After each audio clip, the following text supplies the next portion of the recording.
Hey guys, so today we're going to do some resin painting, and to start off we're going to look at supplies that you're going to need. You're going to need some 2-part resin that is non-UV. You're going to need some pigments, a canvas, some cups to mix in, a mixing stick, some gloves, tape, and heat gun. So now we're going to start to prep our canvas to paint on. And I like to start off by taking the back of the canvas and taping off the bottom edges. I like to do this so the resin doesn't get on the back, and that way it'll lay against the wall flat whenever you hang it up. For our setup, you want to have a space that's easy to clean up, so I put down a tarp and then a drip tray with a cup upside down. Now my canvas is only 6 by 6 inches, so I need just 1 cup, but if you have a bigger canvas, you can use more cups to keep it stable. But you want it resin off of your surface. Now for mixing, you want to take 2 cups and you want to put some tape on them, and I like to label them cup A and cup B. This is for each of your parts of resin, and this is just going to keep everything neat and make it a lot easier. Now I'm using some clear cups that have measurements on the side. This isn't necessary, but I do recommend at least having clear cups that you can see where you are filling. Now I'm going to fill each cup to 1 ounce. And a good thing to keep in mind is when you're pouring resin, you want to keep them separate, but if you pour 1 ounce in each cup, you're going to get 2 ounces of resin to use. So that's always something to keep in mind, that your amount is going to double compared to what you're putting in each cup. So here's part B, and you want to make sure to keep it over on the other side. Keep the cap with the same part, and then we're going to go over to part A, and again I'm going to go to 1 ounce, and you want to make sure that you can get your measurements as close as possible, and this is going to give you the best quality resin out of your pour. So again, just going to 1 ounce, and you're going to see that one of them flows a lot faster than the other. This is something to keep in mind and pay attention to for later on when we're putting in pigments to our resin.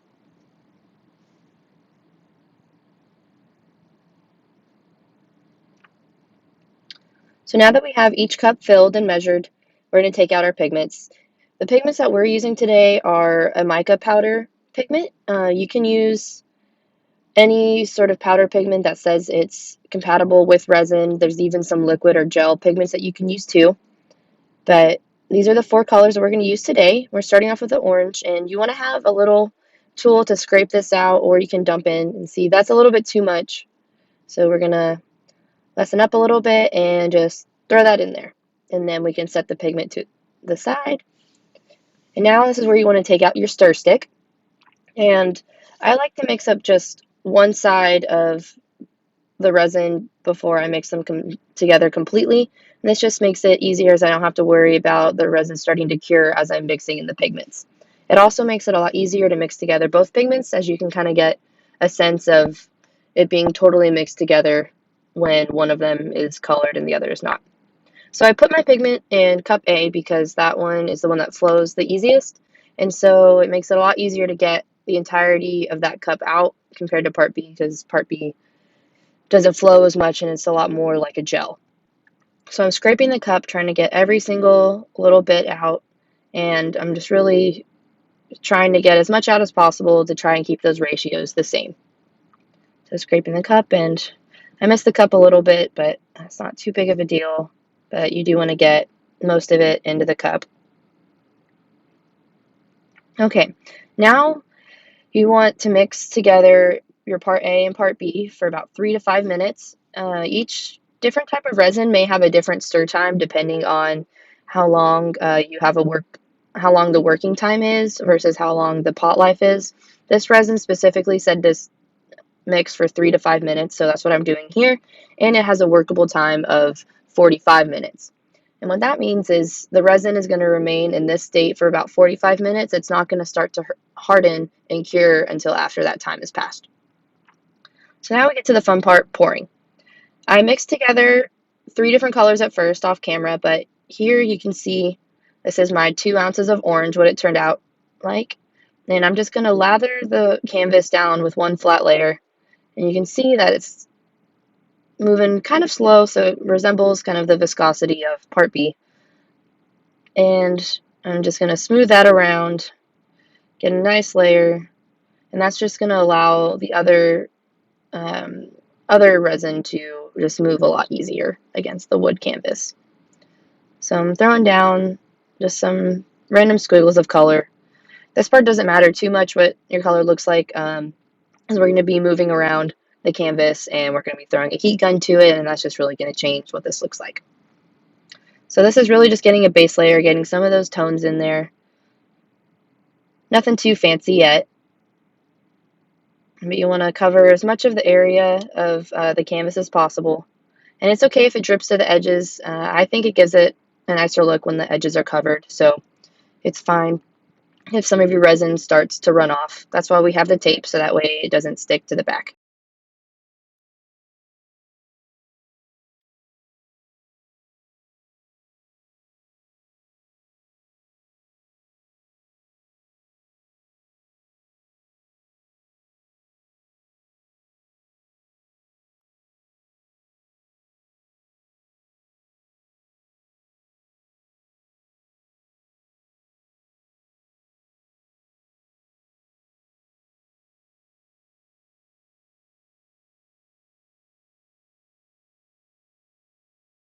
So now I took off one glove and I'm going to get our heat gun out.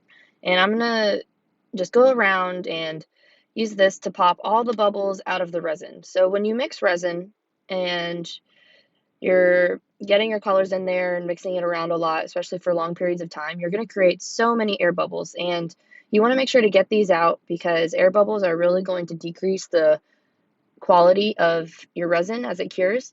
So you can use a heat gun as I am here, or you can use a torch, or you can even give your resin a heat bath before you pour it onto your canvas.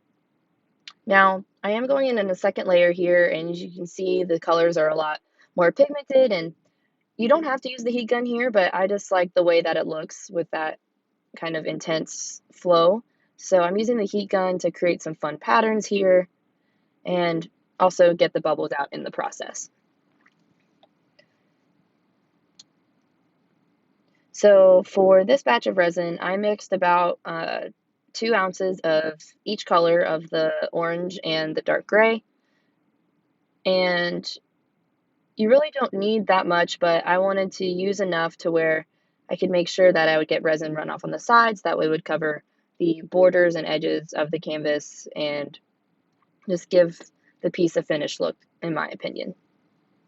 But I'm just going around using all the resin that I made, making sure those air bubbles are all out, and then using the heat gun to push around the color and the pigment and make a really interesting design. So I do this for quite a while until I use everything up, and then you get something like this. So here is the finished product. I did a little bit more off camera to kind of finish it off, but I did let it sit for 24 hours, and I did put the heat gun on the very lowest setting to kind of give it a last touch of getting rid of any of those air bubbles. But this is what you can do. It's super easy. You can use as many different colors as you like. You can use on any really canvas that you like. We use the wood panels here, but you can do this almost on any different type of material that you want. And thank you guys so much for watching. Please remember to like and subscribe to our channel and turn on the notification bell to get notified whenever new videos come out. Thanks so much, guys. We'll see you in the next video.